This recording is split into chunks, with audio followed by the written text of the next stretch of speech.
This week sees the publication of A Life in Movies, an autobiography by the film director Michael Powell.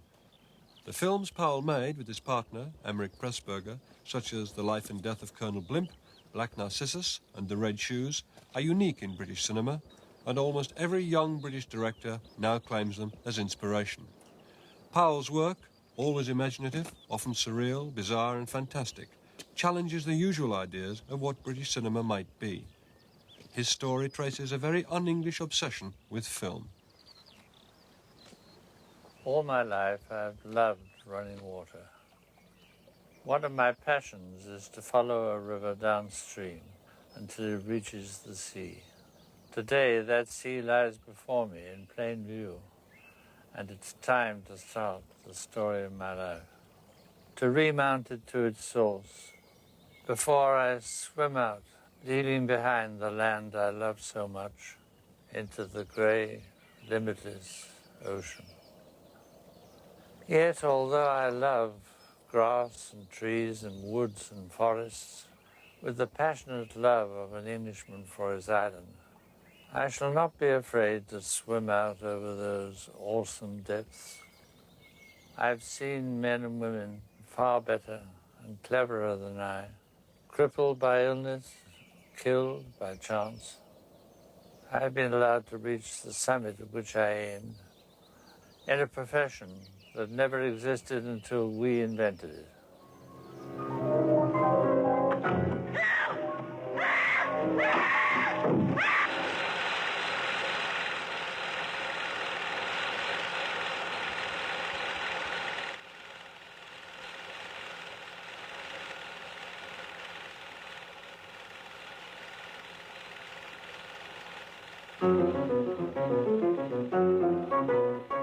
Peeping Tom speaking. I live the cinema. I chose the cinema, or the cinema chose me, when I was very young. Everything I've had in the way of education has been through the cinema. Mark, what a beautiful little boy. Who is he? Me? Of course it is. Then who took this film? My father. Peeping Tom is a film I made in 1959, and it's about a young man who grows up in terror. What's that?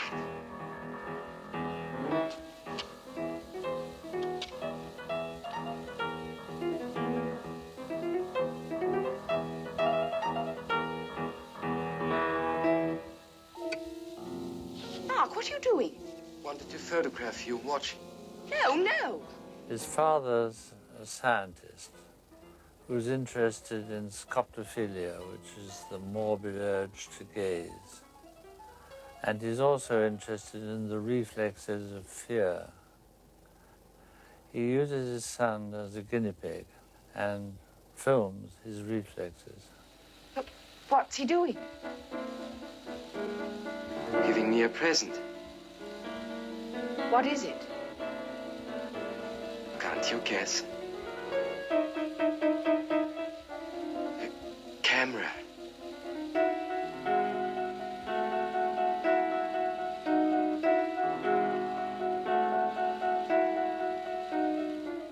When the boy grows up, he becomes a murderer who stalks his victims with a camera and films the fear on their faces. Every night you switch on that film machine. What are these films you can't wait to look at? What's the film you're showing now? Why don't you lie to me? I'd never know. You would know at once. Take me to your cinema. Yes.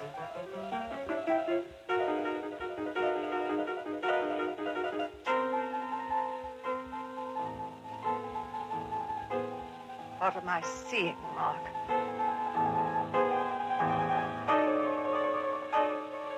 Why don't you answer?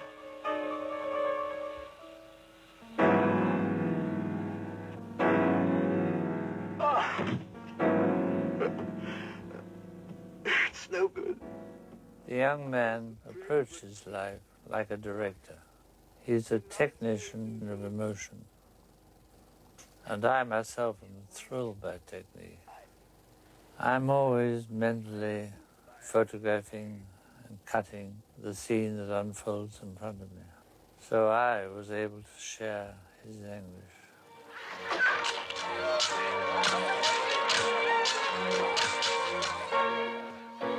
Helen!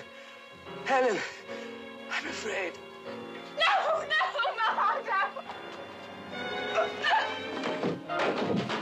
And I'm glad. I'm afraid.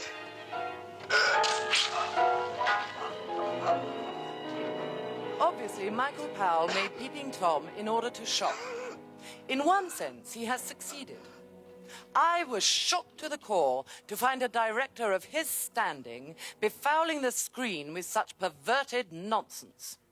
It wallows in the diseased urges of a homicidal pervert and actually romanticizes his pornographic brutality. The word for Michael Powell's Peeping Tom is quite simply nasty. It exploits fears and inhibitions for the lowest motives. Peeping Tom stinks more than anything else in British films since The Stranglers of Bombay. The only really satisfactory way to dispose of Peeping Tom would be to shovel it up and flush it swiftly down the nearest sewer. Even then, the stench would remain. If the producers had had the courage of a louse, Anglo Amalgamated and National Film Finance Corporation, they would have done what other producers have done before. They'd have taken space in the papers. They would have printed all the worst reviews, and they would have said, come and see for yourself. I believed in the film. They didn't. They withdrew it, and I heard that it was sold to some cheap jack in America for television. It vanished for 20 years, and I vanished with it. I was no longer bankable. I was too independent. I wanted my own way. I'd grown up. Audiences had grown up. Films had stayed in the nursery. Giving the bluntest of cheap thrills. Perhaps if I tell the story of my life the way it was, I can justify it. Justify my life in movies. Hello, Mum. My mother was a good photographer. She used a box brownie, like this one. She made some pretty good pictures, Mum did.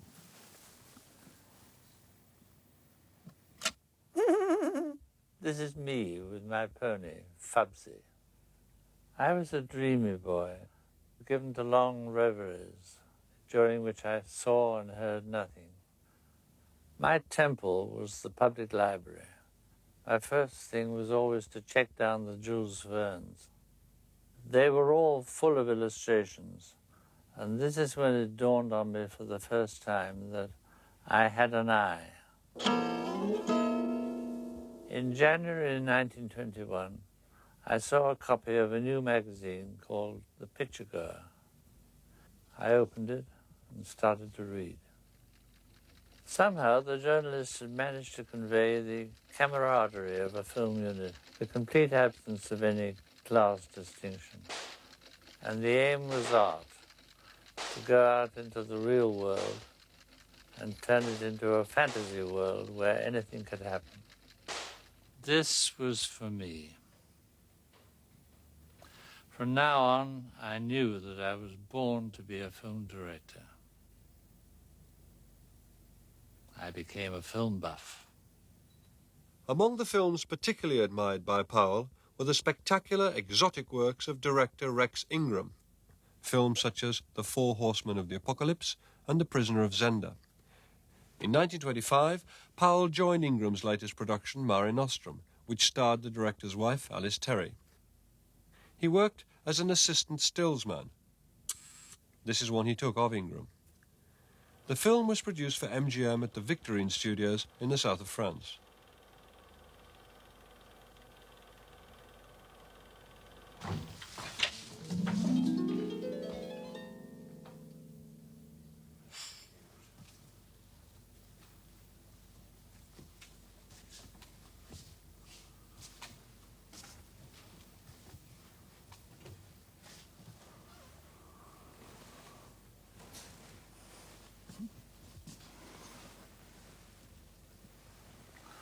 When Rex Ingram and Howard Strickling and Harry Lackman said to me, stick around in Nice, I stuck.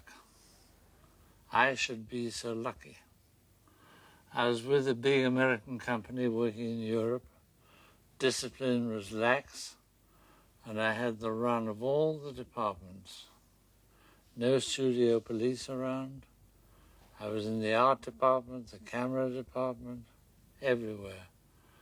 But my favorite was the cutting room. People more and more are looking at the old films to see what they missed. What they missed was romance, mime, passion.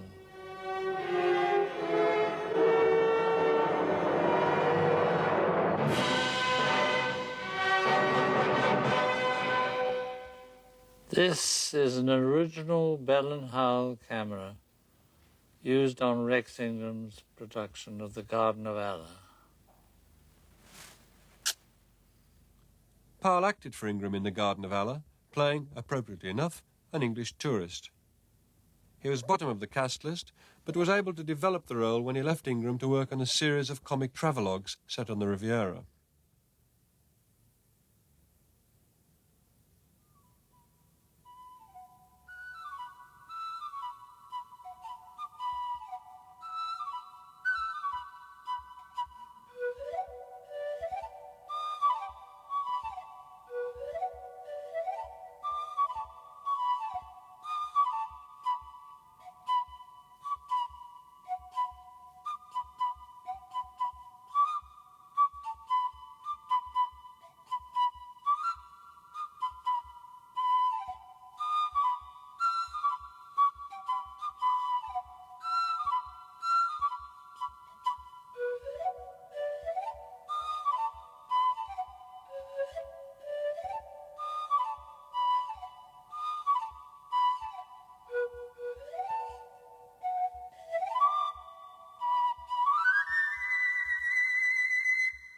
My mentor in slapstick was Jimmy Gleason. He was great, and he taught me a lot, particularly about timing. I used to watch him on the set. I was shooting stills. I'd see him marking his script, and he'd be writing 1, 2, 3, do, D-O, do. So I said, Mr. Gleason, he said, yes, Sonny? I said, you just marked your script 1, 2, 3, do. What does it mean? He looked at me. He said, Sonny, that wasn't 1, 2, 3, do. It was 1, 2, 3, do. Look, I'll show you. I'm the plumber, see? I come to fix the bathtub. I put down the old bag of tools on the table, and I hear a splash. Could it be a splash? I turn. I see the girl in the bath. 1, 2, 3.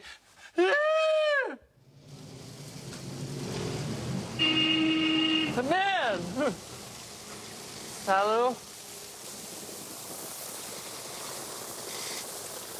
When I arrived in London in 1928, it was like a foreign city to me. The only shoes I had were sandals. The only name I knew was Alfred Hitchcock. I got a job with Hitchcock later on, shooting stills. And after a couple of pictures, we wrote a script together. Blackmail, the first English talkie.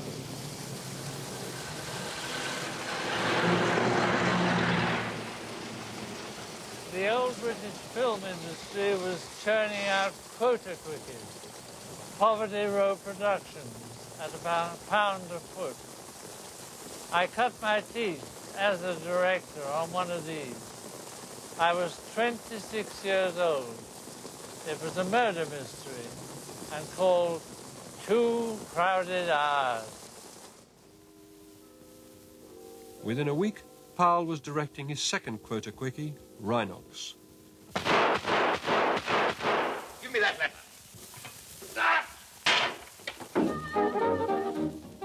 Despite the lowly status of these films, Powell's talent was quickly spotted by critics. Over the next 5 years, he made 20 more low-budget films.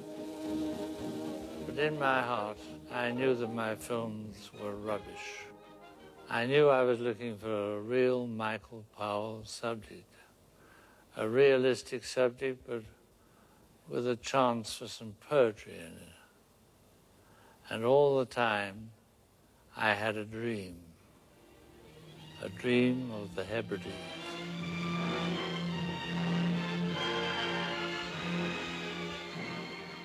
I collect islands.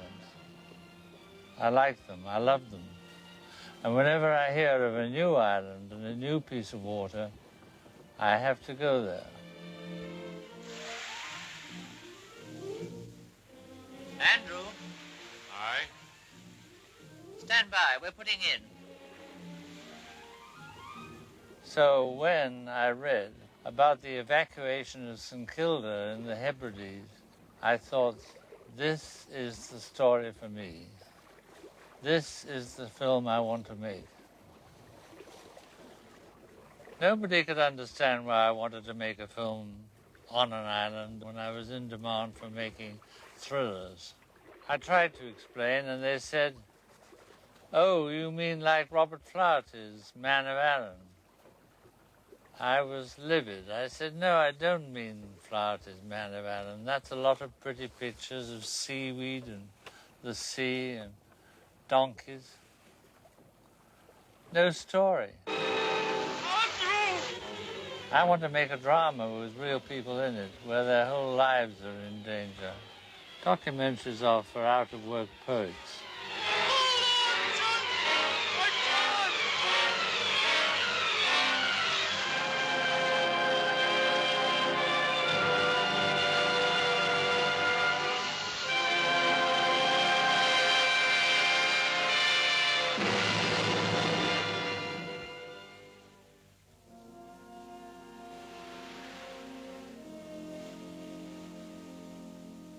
Edge of the World was particularly admired by the great Hungarian producer-director Alexander Korda.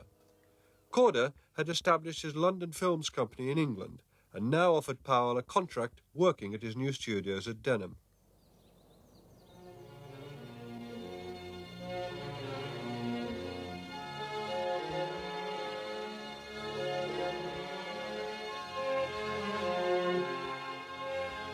There's nothing left of Denham Studios now. All gone, and a great glass box stands in its place. Korda's old house still stands there, but the roof has fallen in, and there are only sad ruins of brick. It was here, in the old house, we had the story conference about a film called Spy in Black. Alex Korda was a genius at story conferences. He knew what he wanted, he knew how to get it, and he knew how to make the other fellow think he had thought of it. The producer was there, the English writer was there, and there was a rather smaller, anonymous character there. Alex lit a Corona and said, "Now, Emmerich Pressburger has a few things to say about the script. Emmerich, perhaps you will let us hear what you think about the script." Emmerich felt in his pocket, and he produced his version of the script. This is it. It was a nice little rolled-up piece of paper, and he unrolled it, and he read the first scene, and I was spellbound. I just listened while he went on reading and unfolding it and unfolding it and unfolding it. He'd stood the story on its head. He'd turned a man into a woman into a man. He'd altered the suspense. He'd rewritten the end. I looked at the producer. He was purple in the face. I looked at the writer. He was prepared to faint. And I was just rejoicing that I was going to work with somebody like this, and that I wasn't going to let him get away in a hurry either. Powell and Pressburger were to work together as a team for the next 18 years. In 1942, they formed their own production company, The Archers, and from then on, they shared a unique screen credit. Written, produced and directed by Michael Powell and Emmerich Pressburger. I don't know who suggested the famous trademark, but I remember saying to Emmerich one day, "You ought to know this jingle by James Agate. It goes, 'The arrow was pure gold, but somehow missed the target. But as all golden arrow trippers know, it's better to miss Naples than hit Margate.'"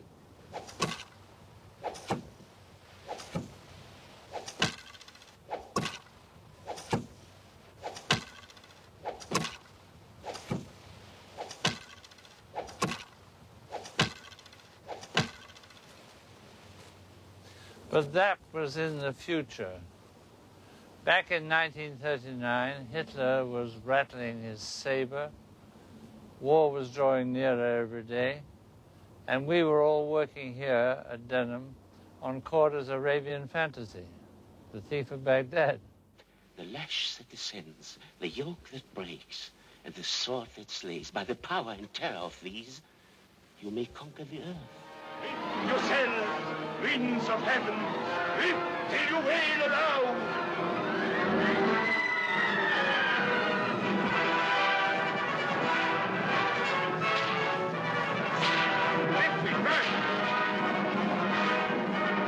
And from the ranges of the sky, he shall destroy this tyrant with the arrow of justice.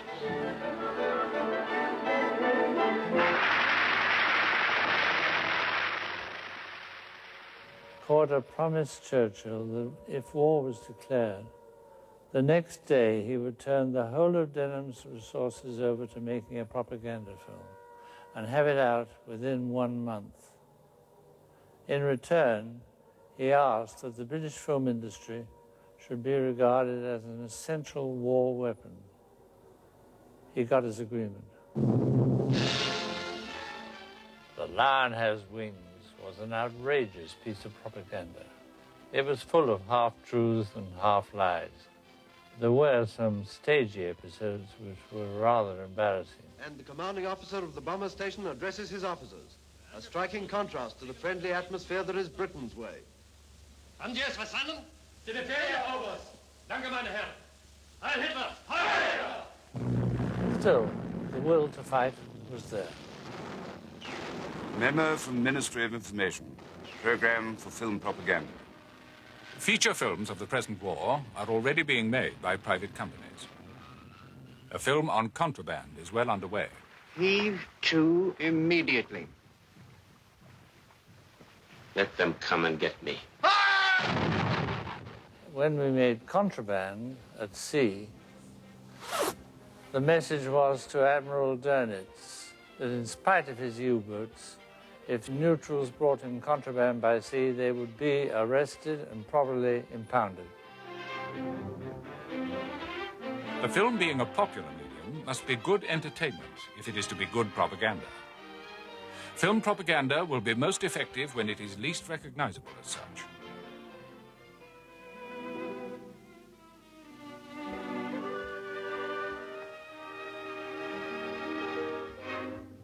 Mrs. Sorensen, have you ever been put in irons? No. And I use my legs. Go on.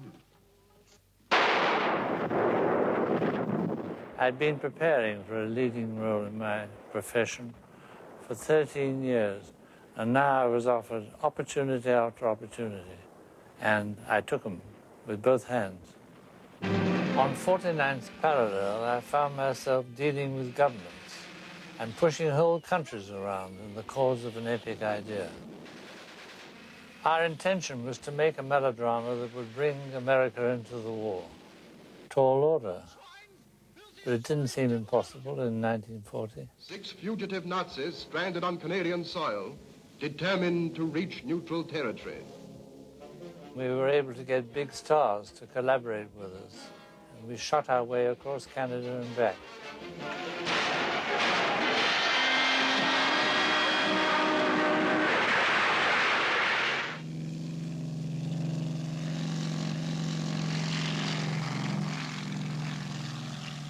All the Powell Pressburger wartime films were original stories written to the screen trying to keep pace with events, and putting into action what the ordinary person is thinking.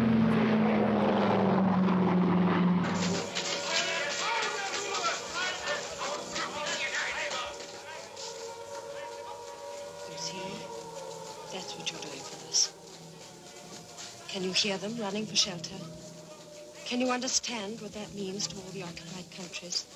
To enslaved people having it drummed into their ears that the Germans are masters of the earth? Seeing those masters running for shelter, seeing them crouching under tables, and hearing that steady hum night after night, that noise which is oil for the burning fire in our hearts. The influence brought to bear by the ministry on the producers of feature films must be kept secret.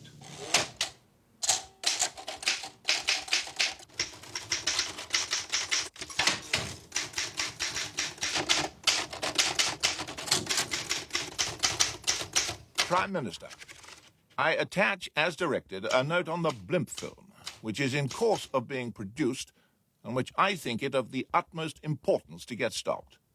James Grigg, Secretary of State for War.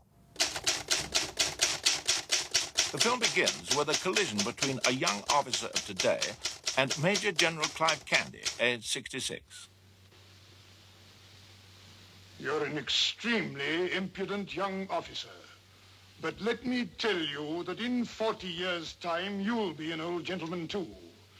And if your belly keeps pace with your head, you'll have a bigger one than any of us. Maybe I shall in 40 years, but I doubt it. And I doubt if I'll have time to grow a moustache like yours, sir. But in 1983, at least I shall be able to say that 40 years ago, I was a fellow of enterprise. The film then goes back to 1902, when the general himself was a subaltern with a similar intolerance of his elders, and impetuous enough to embarrass the British embassy in Germany by fighting a duel with a German officer. Boss!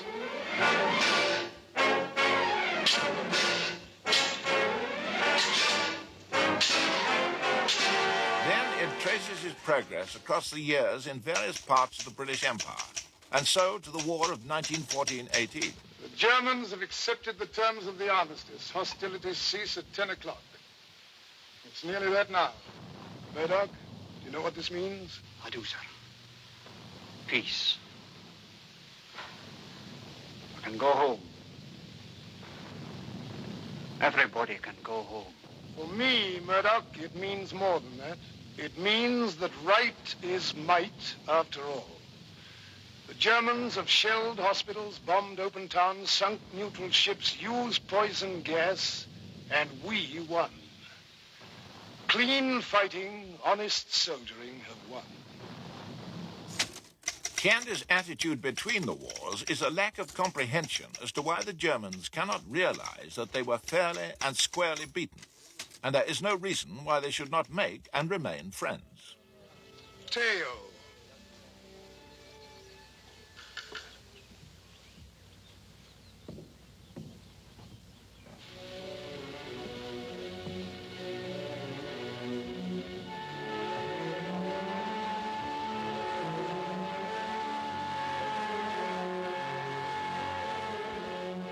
Whatever the film makes of the spirit of the young soldier of today, the fact remains that it focuses attention on an imaginary type of army officer which has become an object of ridicule to the general public.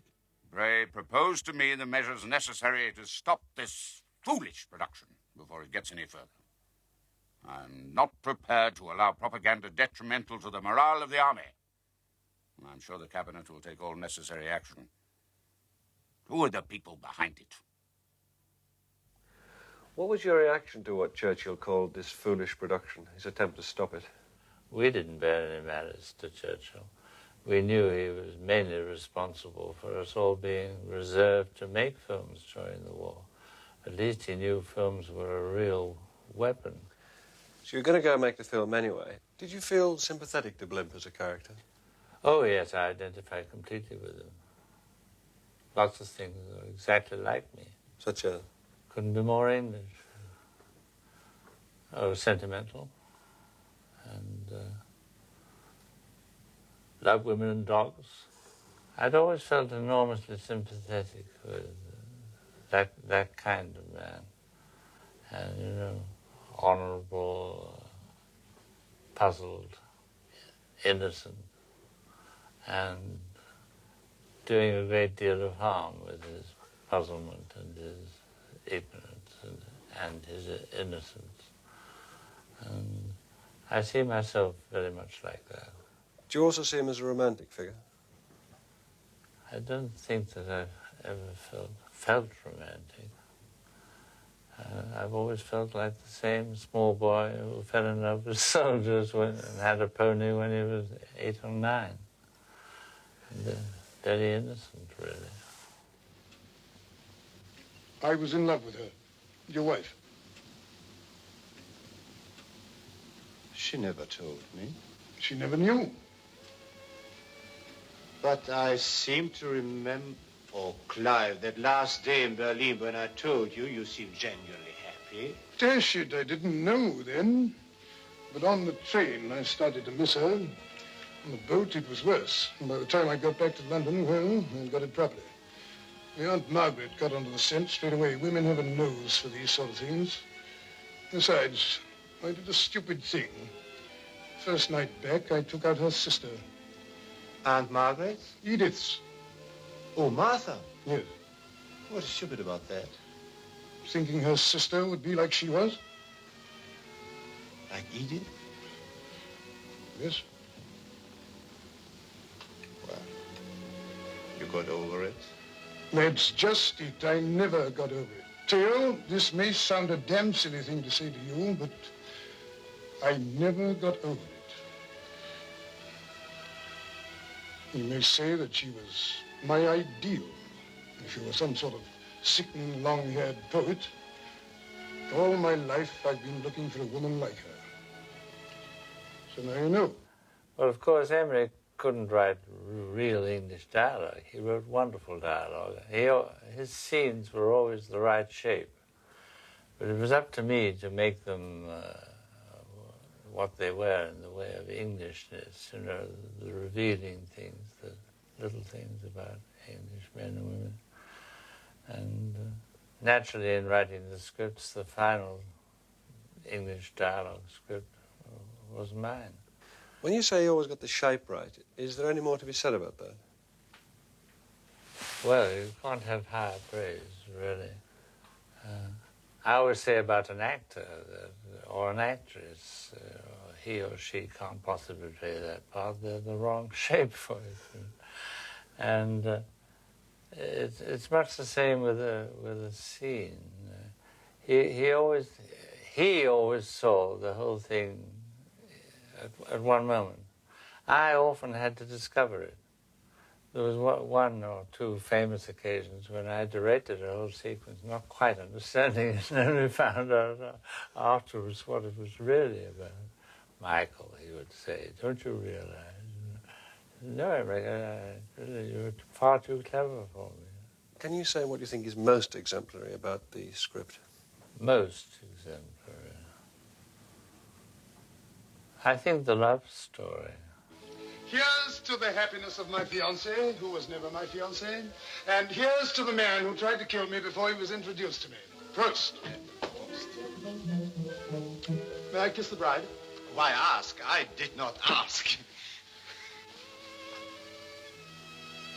Goodbye, Clive. Goodbye, Edith, old girl.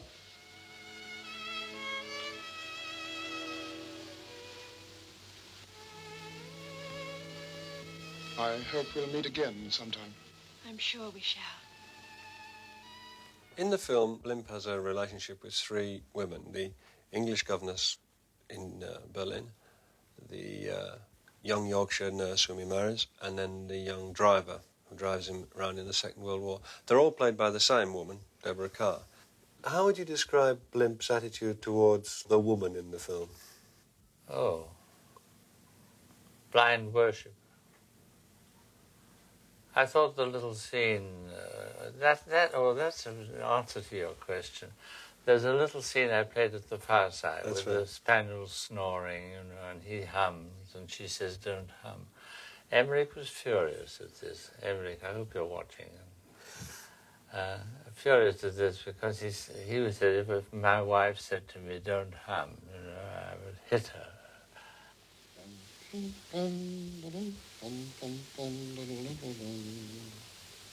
Darling, don't hum. Was I humming?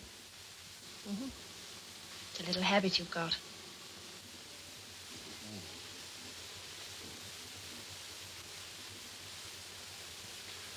Well, what do I do if I don't hum?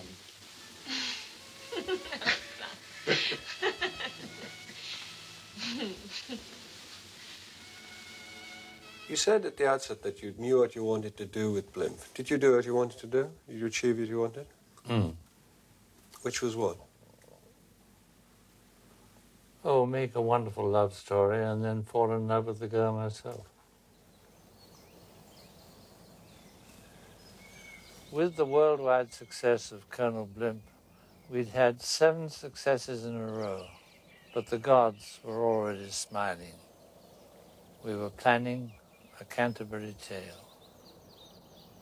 We wanted to explain to the Americans and to our own people the traditions and the spiritual values we were all fighting for. I'm pretty sure that it was I who had walked the Pilgrim's Way many times that suggested the leading characters should be pilgrims to Canterbury. Along the way, they encounter a loony squire who pours glue on girls' heads at night to stop them going out with soldiers. This strange fanatic looks on himself as the guardian of English virtues. But there are more ways than one of getting close to your ancestors. Follow the old road, and as you walk, think of them and of the old England. They climbed Chillingbourne Hill just as you did. They sweated and paused for breath just as you did today. But when you see the bluebells in the spring and the wild thyme and the broom and the heather, you're only seeing what their eyes saw. You ford the same rivers, the same birds are singing.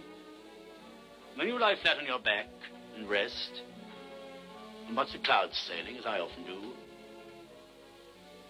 you're so close to those other pilgrims that you can hear the thrumming of the hoofs of their horses, and the sound of the wheels on the road, and their laughter and talk, and the music of the instruments they carried. I suppose the film is a kind of morality play, whatever that may mean, which ends with all the pilgrims on their way to Canterbury to receive their blessings. Only the fanatical squire receives no blessing. He has tried to play God, and the part of God is the lonely one.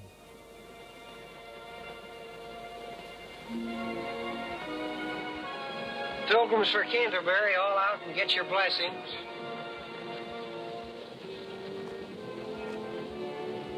Rum sort of pilgrimage for you. Pilgrimage can be either to receive a blessing or to do penance. I don't need either. Perhaps you're an instrument. Do I get a flaming sword? Nothing would surprise me. I'll believe that when I see a halo round my head.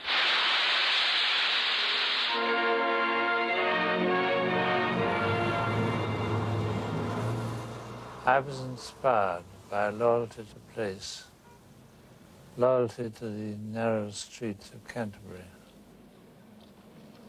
the Christchurch Gate, and the great cathedral itself, standing in the green lawns of the precincts.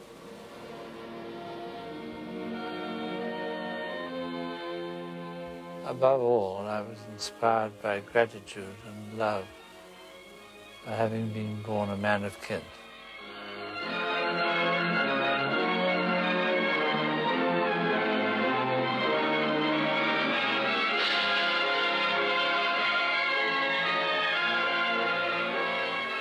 Canterbury Tale was one of our first failures.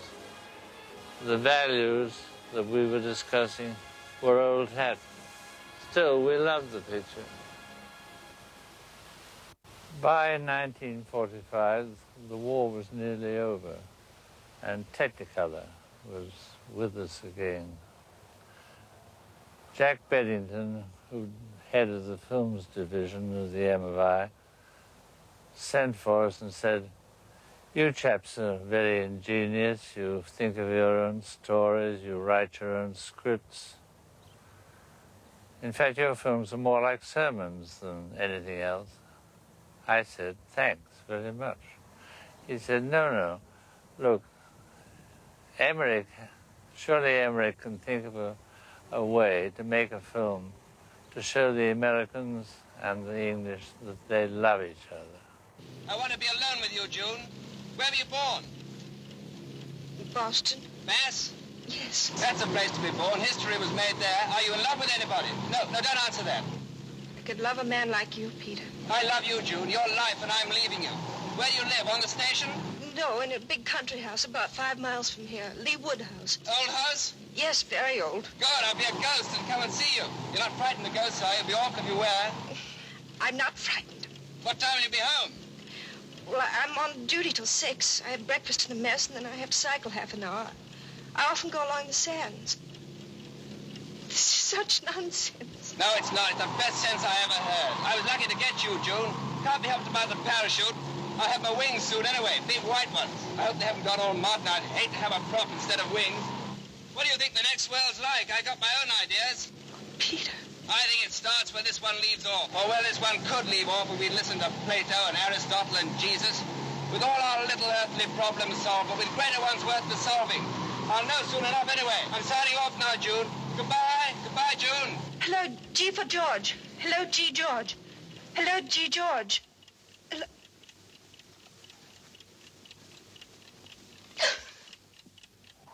So long, Bob. I'll see you in a minute. You know what we wear by now, a prop or wings.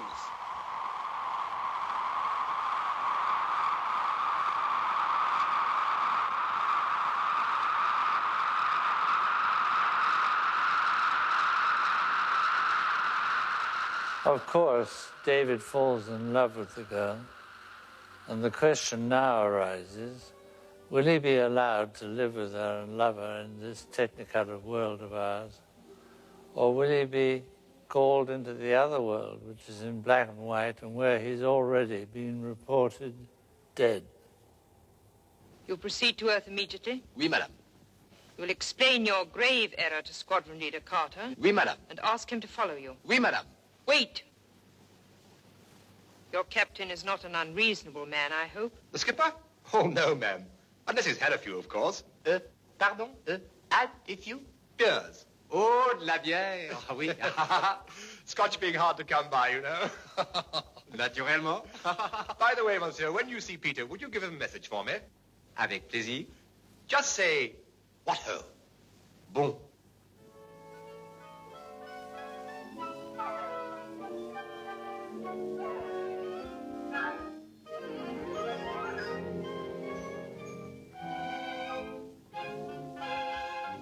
When he's starved for Technicolor up there.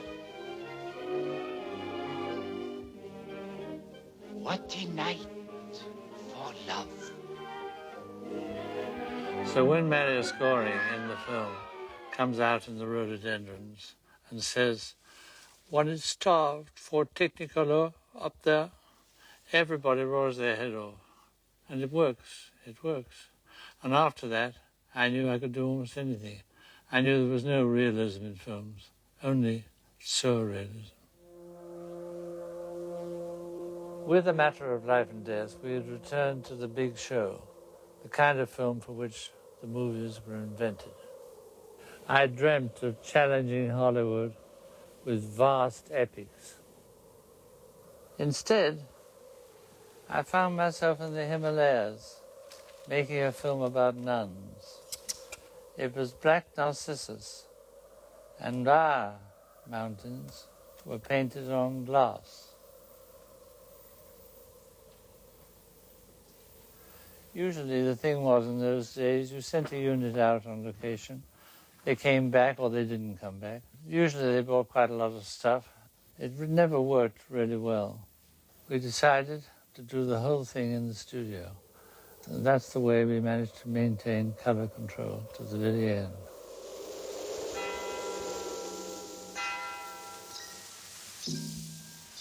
When I come to a film, it's usually been well prepared, and I start working carefully, methodically, and without inspiration.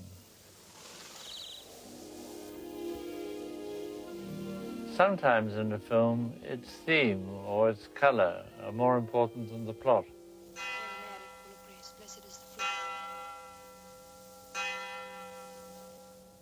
We dress the nuns in white or off-white, quite intentionally to bring down the key of the color.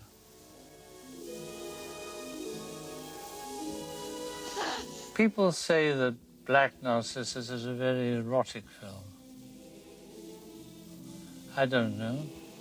Maybe it is. All I do know is that it's full of wonderful performances and passion just below the surface. But finally, at the end of the film, erupts. You say that because you love her! I don't love anyone! When I made Black Narcissus in 1946, I was already groping my way towards a new kind of film, what I called a composed film, a combination of music, action, dialogue, but the music being the master. There was one sequence in particular where Kathleen Byron stalks Deborah Kerr, which was almost entirely shot to music. We rehearsed it, then recorded the music, and scene by scene, we shot the film to the music.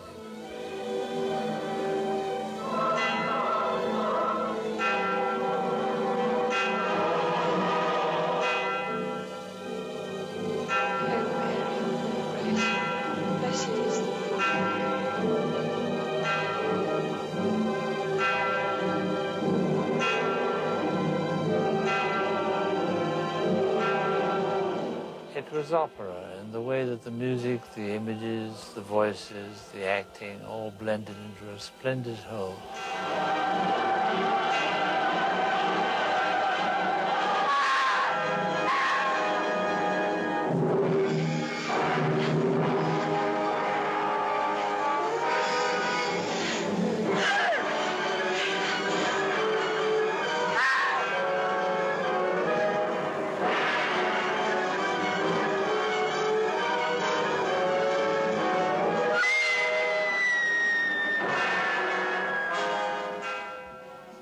It worked. It worked. I could hardly believe my eyes. Filmmaking was never the same for me again after that. And when Red Shoes came up the year following, and Brian Easdale was the composer on that, then we worked out the whole ballet to be a composed film.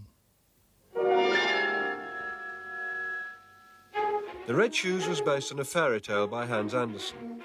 The girl longs to dance in the red shoes, but once she puts them on, she can't stop dancing until she dies.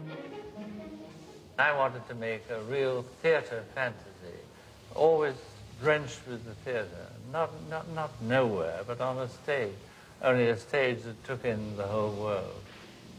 This is the actual little sequence that Massine choreographed himself. It was pretty raw, like a fairy tale should be. And in 42 seconds, he packed so much emotion and movement. Flung her there, up there, and we shot it like this.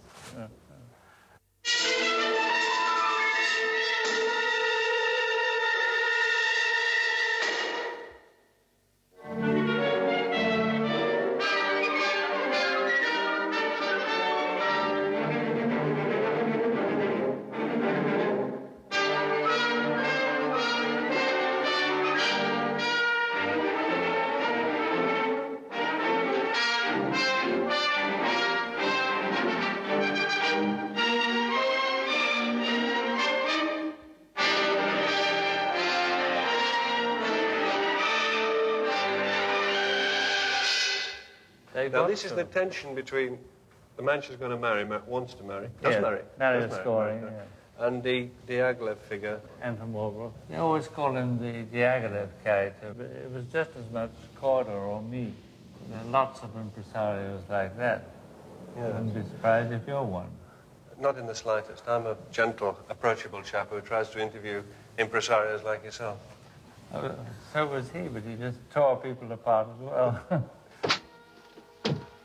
Good evening, Mr. Craster. Won't they be missing you at Covent Garden tonight? Monsieur Lermontoffil est moins dit. Oui, je sais. For God's sake, leave me alone, both of you. Please, Julian, wait until after the performance. It'll be too late then. You are already too late, Mr. Craster. Tell him why you've left him. I haven't left Oh, him. yes, you've left him. Nobody can have two lives, and your life is dancing. Vicky, you can dance anywhere else in the whole world. Would you be satisfied with anything less than the best? If you would never be a great artist. Perhaps you never will. And would you make her a great dancer as well? Never. Why do you think I've waited day after day since you sent her away from me for a chance to win her back? Because you're jealous of her. Yes, I am. But in a way that you will never understand. Were you trying to say things about artists and art and film as an art and that sort of thing, which you do mention again in your writing? And what were you trying to say, though? Just the sky is the limit, that art is something worth dying for. And here in this sequence, that's exactly what she does. She decides to put on the shoes. And the shoes run away with her down the steps. And when we came to the balustrade where she's supposed to jump over, that was her dive to death. Wonderful, isn't it?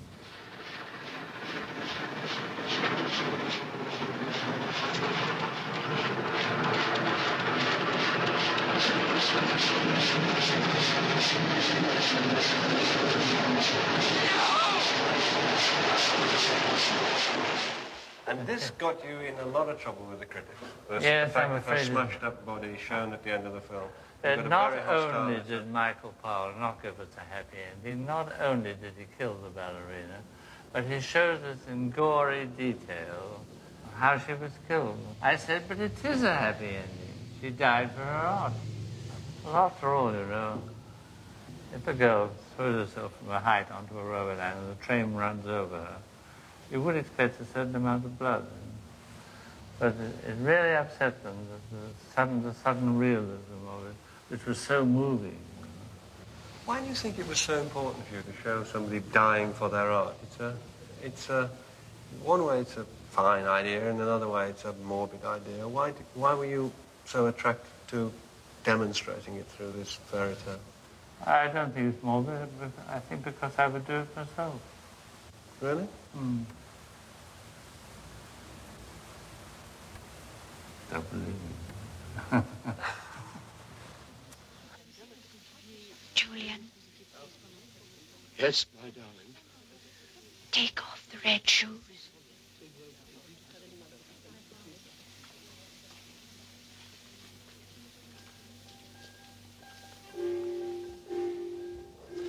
On the whole, the critics were not unenthusiastic about the film. However, it was another matter when we showed it to John Davis and Arthur Rank. All they could see was that it was an art film. And art films do not spell money. They told us that they were going to put it on show for 1 week, yank it, and put it on the shelf. We protested, we couldn't do anything with them. And it was only later, after Red Shoes had run for 2 years in a theater off Broadway, that they thought they might have been mistaken. In the end, it proved to be the most successful film we ever made. End of Vol 1. I'm 82, and in the book I'm only 43. We'll have to have another volume, won't we?